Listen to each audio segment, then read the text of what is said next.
दोस्तों, स्वागत आप सभी का मेरे यूट्यूब चैनल द संजय में। दोस्तों सीटेट की जो जुलाई में शुरू हो रहा है, आने वाला है, जुलाई में होगा ही होगा, उसकी सीरीज हमने स्टार्ट कर दी है पेडागोजी की। सबसे पहले हम जो स्टार्ट कर रहे हैं वो सीडीपी की स्टार्ट की, और सीडीपी की स्टार्ट में मैंने आपको पहली क्लास पढ़ा दी। पहली क्लास में मैंने ग्रोथ एंड डेवलपमेंट यानी वृद्धि और विकास का शाब्दिक अर्थ बता दिया।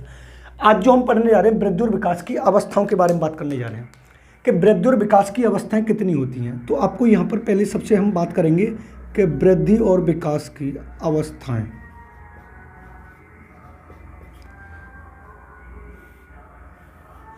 अगर आपसे ये पूछे कि वृद्धि और विकास की अवस्थाओं को कितने भागों में बांटा गया है, तो आपको बताना है 2 भागों में बांटा गया है। कितने भागों में बांटा गया? 2 भागों में बांटा गया है। तो सबसे पहले नंबर पर हम पढ़ेंगे जन्म से पूर्व की अवस्था। अगर आपसे ये पूछे सबसे पहले कौन सी होती है, तो आपको बताना जन्म से पूर्व, या इसका दूसरा नाम होता है गर्भावस्था। अब आपसे ये पूछेगा जन्म से पूर्व की अवस्था या गर्भावस्था की कितनी अवस्थाएं होती हैं, तो आपको बता देना है दोस्तों 3 अवस्थाएं होती हैं। कितनी अवस्थाएं होती हैं? 3 अवस्थाएं होती हैं, जिसमें पहली जो आती है वो आती है डिंबावस्था,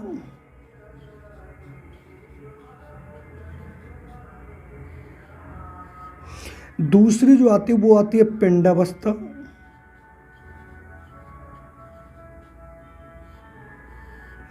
और तीसरी जो आती है वो आती है दोस्तों भ्रूणावस्था।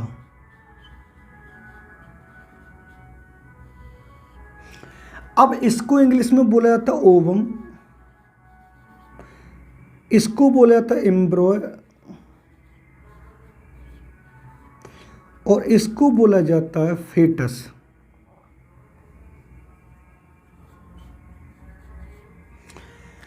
अब इनके समय की जब हम बात करेंगे दोस्तों, तो इसका समय होता है 0 से 2 वीक, इसका समय होता है 3 से 8 वीक,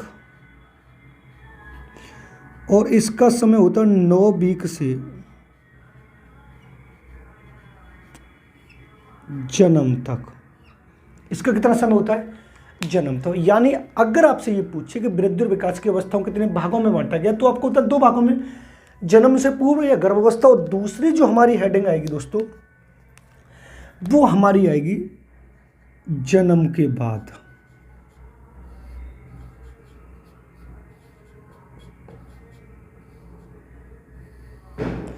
अब जन्म के बाद की जो हमारी अवस्था है वो हम कई तरीके से इसको पढ़ेंगे। अब मान लीजिए जन्म के बाद में सबसे पहले जो हम पढ़ने जा रहे हैं दोस्तों, वो पढ़ने जा रहे हैं शैक्षिक मनोविज्ञान की दृष्टि से।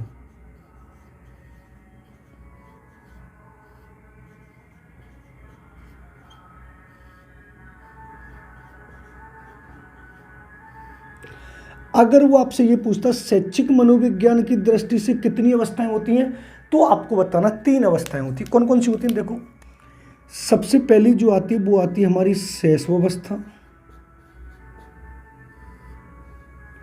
दूसरी जो हमारी आती है वो आती है बाल्यावस्था, और तीसरी जो आती है वो आती है हमारी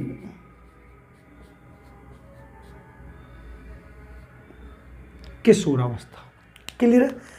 अब थोड़ा इनके समय की जब हम बात करते हैं, तो दोस्तों इसका समय जो माना गया वो माना गया 0 से 5 वर्ष, इसका समय माना गया 6 से 12 वर्ष, और इसका समय माना गया 12 से 18 या 13 से 19 वर्ष। क्लियर है? अब उसके बाद जब हम यहां पर पढ़ेंगे दोस्तों, तो यहां पर जो हम पढ़ेंगे वो पढ़ेंगे रॉस के अनुसार। अगर वो रॉस के अनुसार पूछे कितनी अवस्थाएं होती हैं, तो आपको 4 अवस्थाएं बता देनी है।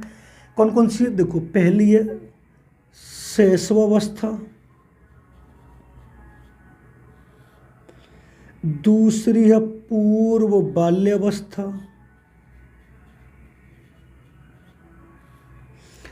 तीसरी है उत्तर बाल्यावस्था,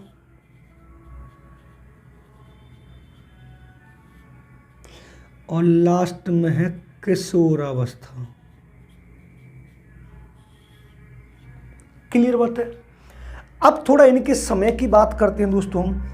तो रॉस ने जो शैशवावस्था का समय माना गया वो 0 से 2 वर्ष माना है, पूर्व बाल्यावस्था का समय 3 से 6 वर्ष माना है, उत्तर बाल्यावस्था का समय 6 से 12 वर्ष माना है, और किशोरावस्था का समय 12 से 18 वर्ष माना। देखो, अब आपसे क्वेश्चन दो तरीके से पुटअप होगा कि मान लीजिए वृद्धि और विकास की अवस्थाओं को कितने भागों में बांटा गया, तो आपको बता दें 2 भागों में। कितने भागों में बांटा गया? 2 भागों में बांटा गया। पहले नंबर पर मैंने आपको बताया जन्म से पूर्व की अवस्था, और दूसरे नंबर पर जो दोस्तों मैंने बताया वो जन्म के बाद की अवस्था बताया। ठीक है, अगर आपसे ये पूछे कि जन्म से पूर्व गर्भावस्था की कितनी अवस्थाएं होती हैं, तो आपको 3 अवस्थाएं बतानी है, डिंबावस्था, पिंडावस्था, भ्रूणावस्था, जिसको ओवम, एम्ब्रियो ऑफ फेटस के नाम से जाना जाता है। और ओवम यानी डिंबावस्था का समय मैंने 0 से 2 वीक बताया है, और पिंडावस्था का समय 3 से 8 वीक बताया, और भ्रूणावस्था का समय 8-9 वीक से लेकर जन्म तक हो जाएगा। लेकिन जब जन्म के बाद हम दोस्तों पढ़ेंगे, तो जन्म के बाद जब हम दोस्तों पढ़ेंगे तो 2 पढ़ेंगे, एक तो शैक्षिक मनोविज्ञान की दृष्टि से, और दूसरा जो हम पढ़ेंगे वो रॉस के अनुसार।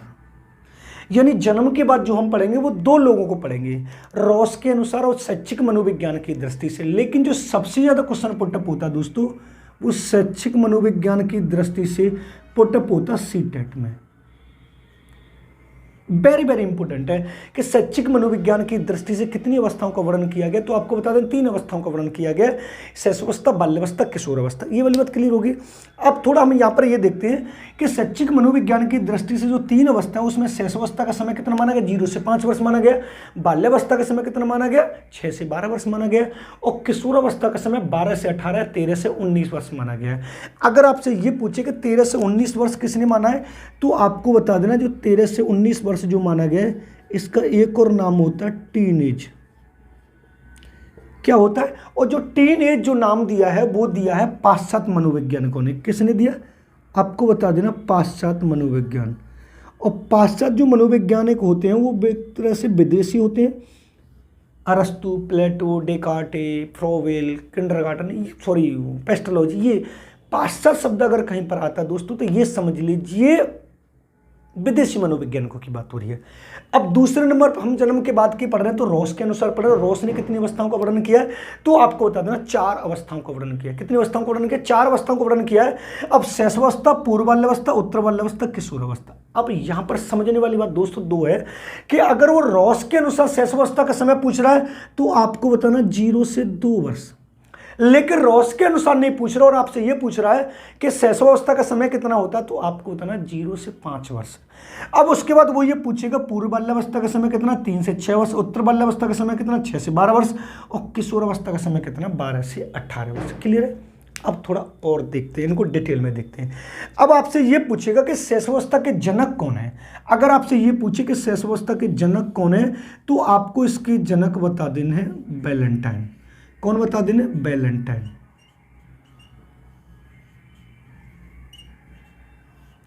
अगर आपसे ये पूछे शैशवावस्था के जनक कौन है, वैलेंटाइन ने। और वैलेंटाइन ने इस शैशवावस्था को क्या बोला? सीखने का आदर्श काल। क्या बोला? सीखने का आदर्श काल। क्या बोला है? सीखने का आदर्श काल बोला है। लेकिन जब हम बात करते हैं दोस्तों बाल्यावस्था की, जब हम बात करते हैं बाल्यावस्था की कि बाल्यावस्था के जनक कौन है, तो इधर देखेंगे बाल्यावस्था के जो जनक हैं दोस्तों, वो आपको बताने हैं कोल एंड ब्रूस। क्या बताने? कोल एंड ब्रूस। यानी अगर आपसे ये पूछे कि बाल्यावस्था के जनक कौन है, तो आपको बताने कोल एंड ब्रूस। और कोल एंड ब्रूस ने बाल्यावस्था को क्या बोला? सीखने का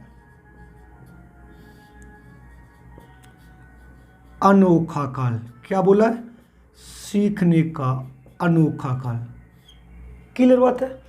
अब उसके बाद आते हैं किशोरावस्था। और किशोरावस्था के जो जनक माने गए दोस्तों, वो माने गए स्टेनली हॉल। अगर इसके जनक पूछे तो आपको बता देने हैं स्टेनली हॉल। लेकिन स्टेनली हॉल ने किशोरावस्था को जो माना है, वो माना है दोस्तों सीखने का समस्यात्मक काल।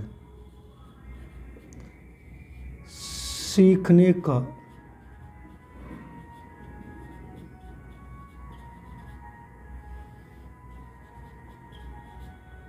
समस्यात्मक काल। देखो 3 तरीके से हम पढ़ रहे हैं।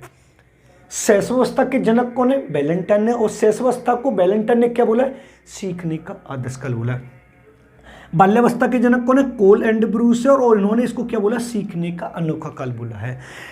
किशोरावस्था के जनक कौन है? स्टेनली हॉल, और स्टेनली हॉल ने किशोरावस्था को क्या बोला? सीखने का समस्यात्मक काल। लेकिन यहाँ पर एक चीज और हम पढ़ लेंगे, जो रॉस इसके जनक हैं, मान लीजिए बाल्यावस्था को मिथ्या परिपक्वता का काल भी कहा है, मिथ्या परिपक्वता का काल।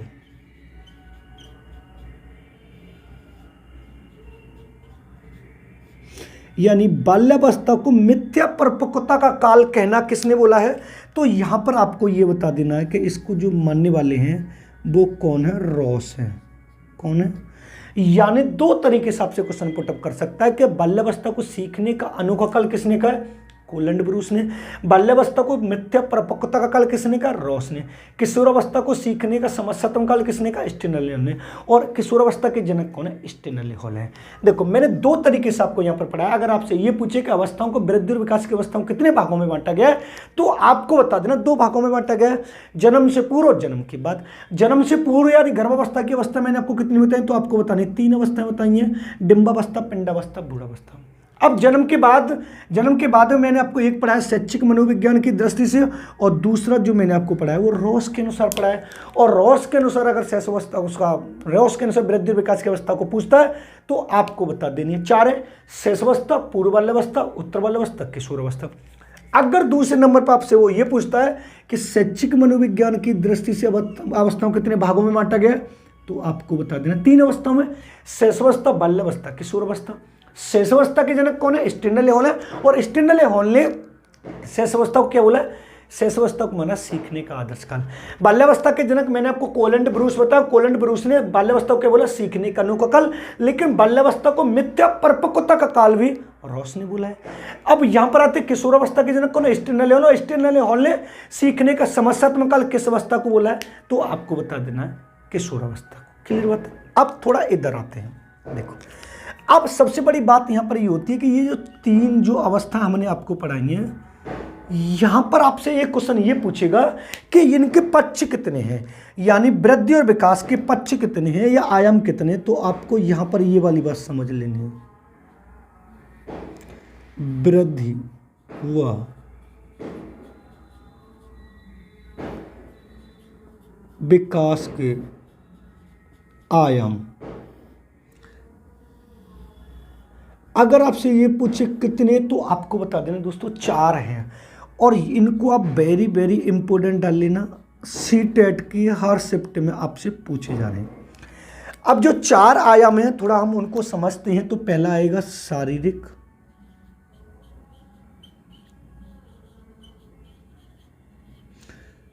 दूसरा आएगा मानसिक, इसका एक और नाम होता है संज्ञानात्मक,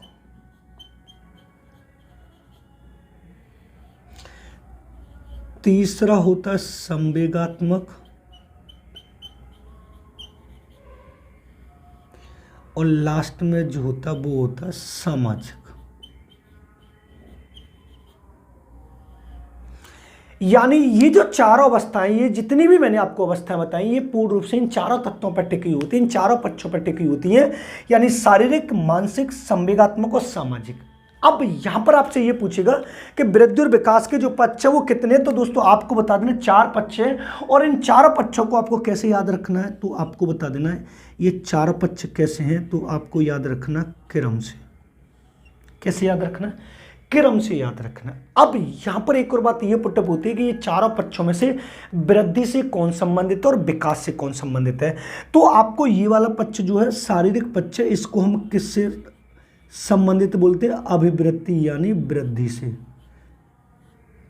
किससे संबंधित रखते हैं? वृद्धि या अभिवृद्धि। जबकि ये तीनों जो पक्ष होते हैं ये किससे संबंधित होते हैं? वो हमारे संबंधित होते हैं किससे?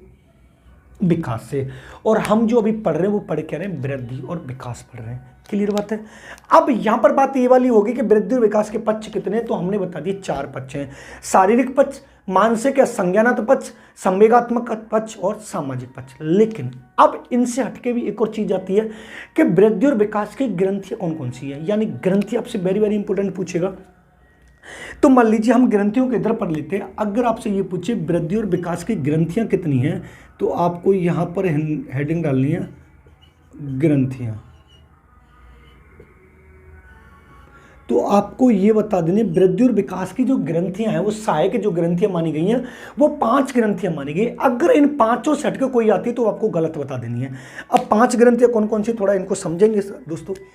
देखो, पहली हमें लिखनी है थायराइड ग्रंथि। पहली कौन सी लिखनी है हमें? थायराइड।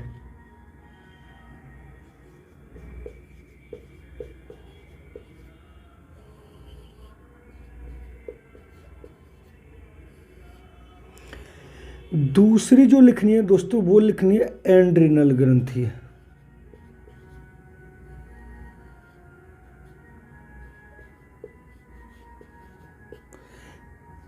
तीसरी जो निकली है दोस्तों, वो निकली है पैंक्रियाज ग्रंथि।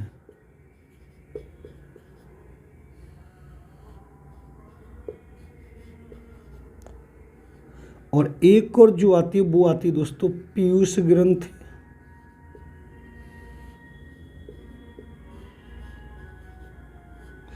और लास्ट में जो आएगी वो आएगी पैरा।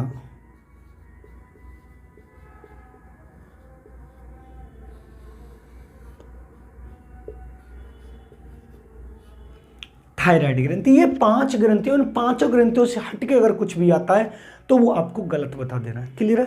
अब थोड़ा बात तो यहां पर ये होगी, वृद्धि और विकास की सहायक ग्रंथि कितनी, तो आपको बता देने 5 ग्रंथि हैं। थायराइड ग्रंथि, एंड्रिनल ग्रंथि, पैंक्रियाज ग्रंथि, पीयूष ग्रंथि, पैरा थायराइड ग्रंथि। क्लियर है? लेकिन अब इनका कार्य भी होता है कि थायराइड ग्रंथि किसमें सहायक होती है, हमारे शरीर में थायराइड का मेन कार्य क्या होता है वृद्धि और विकास में। तो यहां पर थोड़ा हम इसको समझेंगे। तो थायराइड ग्रंथि क्या होती है? मानसिक विकास से संबंधित होती है। किससे? मानसिक विकास। अगर आपसे ये पूछे मानसिक विकास को प्रभावित करने वाली कौन सी ग्रंथि है, तो आपको बता देना थायराइड ग्रंथि होती है। दूसरी की अगर दोस्तों हम बात करें, एंड्रिनल जो ग्रंथि होती है वो क्या होती है? वो होती है हमारी संवेग से संबंधित, संवेग की वृद्धि और विकास के लिए, वृद्धि और विकास के लिए। यानी जब एक व्यक्ति को ज्यादा गुस्सा आता है या गुस्सा पे कंट्रोल करता है, कम गुस्सा आ रहा है, वो कौन सी कहलाती है? पैंक्रियाज ग्रंथि। ये क्या होती है? शरीर में रक्त शर्करा को, शरीर में रक्त शर्करा को नियंत्रण करने के लिए।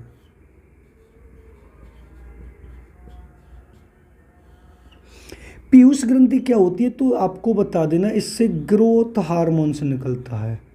इससे क्या निकलता है? ग्रोथ हार्मोन्स निकलता है। क्या निकलता है? इससे ग्रोथ हार्मोन्स निकलता है। पैराथायराइड का इसका कोई मेन कारण नहीं होता, ये सभी में सहायक होती है। उपरोक्त में सहायक क्या होती है? उपरोक्त में सहायक होती है। समझना।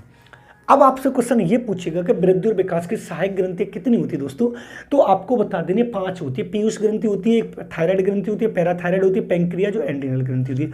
अगर आपसे ये पूछे निम्नलिखित में से कौन सी वृद्धि और विकास की सहायक ग्रंथि नहीं है, तो इन 5 से हटके कोई भी आए वो गलत लगानी। वैसे हमारे शरीर में बहुत सारी ग्रंथि पाई जाती हैं, लेकिन पिछला जो यूपी टेट हुआ उसमें क्वेश्चन ये पूछा गया है कि निम्न में से कौन सी ग्रंथि नहीं है, तो यहां से 3 ली थी और एक क्वेश्चन जो ऑप्शन था वो था लार ग्रंथि।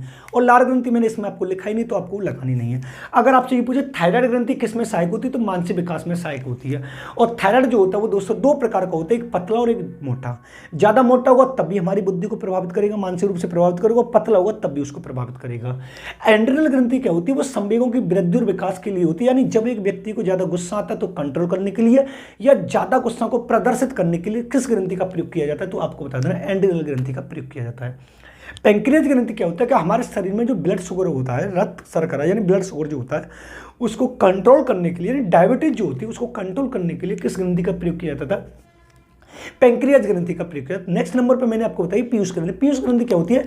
इससे ग्रोथ हार्मोन्स निकलता है। और ये कई बार भी पूछी गई है कि वृद्धि में सहायक कौन सी ग्रंथि होती है, तो पीयूष ग्रंथि होती है। पीयूष ग्रंथि को पिट्यूटरी यानी मास्टर ग्रंथि के नाम से भी जाना जाता है। अब पैराथायराइड ग्रंथि का कोई ऐसा महान कार्य नहीं होता, वो सब इन्हीं के साथ में चलती है, सहायक होती है, एक समाज सेवा का कार्य करती है। लेकिन इनसे हटके भी 2 आती हैं दोस्तों, इनसे हटके भी 2 अन्य ग्रंथि आती हैं।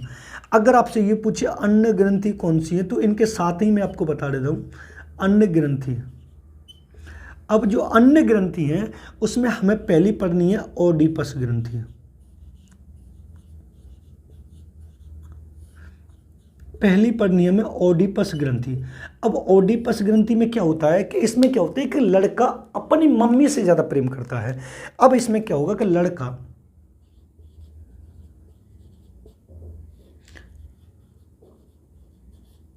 अपनी माता से ज्यादा प्रेम,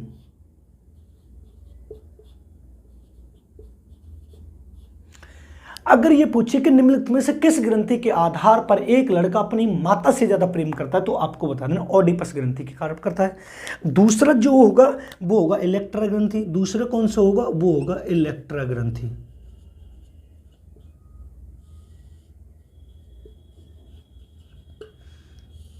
अब इलेक्ट्रा ग्रंथि में क्या होगा दोस्तों, इसमें लड़की अपनी मम्मी पापा से ज्यादा प्रेम करेगी।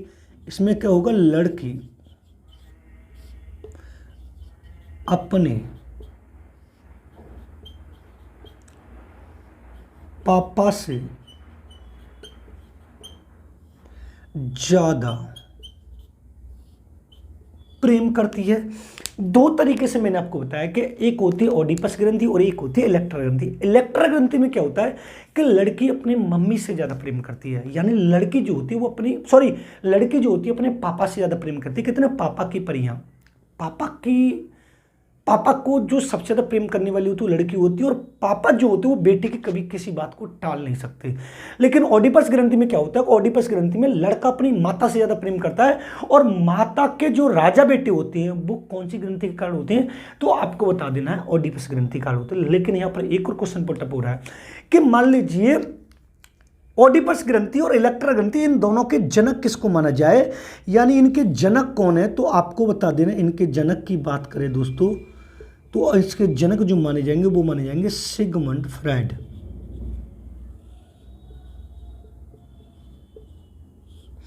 अगर आपसे ये पूछे कि मान लीजिए इलेक्ट्रा ग्रंथि आपने बता दी कि लड़की अपनी पापा से ज्यादा प्रेम कर रही है, और ओडिपस ग्रंथि आपने बता दिया कि एक लड़का अपनी माता से ज्यादा प्रेम कर रहा है, लेकिन बात तो यहां पर यह भी है दोस्त कि इन दोनों के जनक कौन है, इलेक्ट्रा ग्रंथि और ओडिपस ग्रंथि को लेके कौन सा साइंटिस्ट, साइकोलॉजिस्ट लेके आया था, तो आपको बता देना सिगमंड फ्राइड लेके आया था। सिगमंड फ्राइड का नाम सुना होगा, जिसने व्यक्ति के तीन भागों का मन के तीन भाग बताए, चेतन, अचेतन और अर्धचेतन।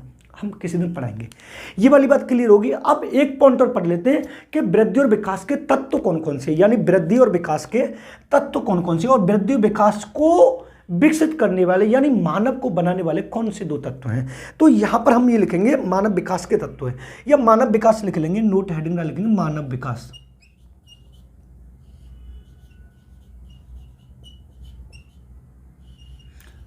मानव विकास के तत्व,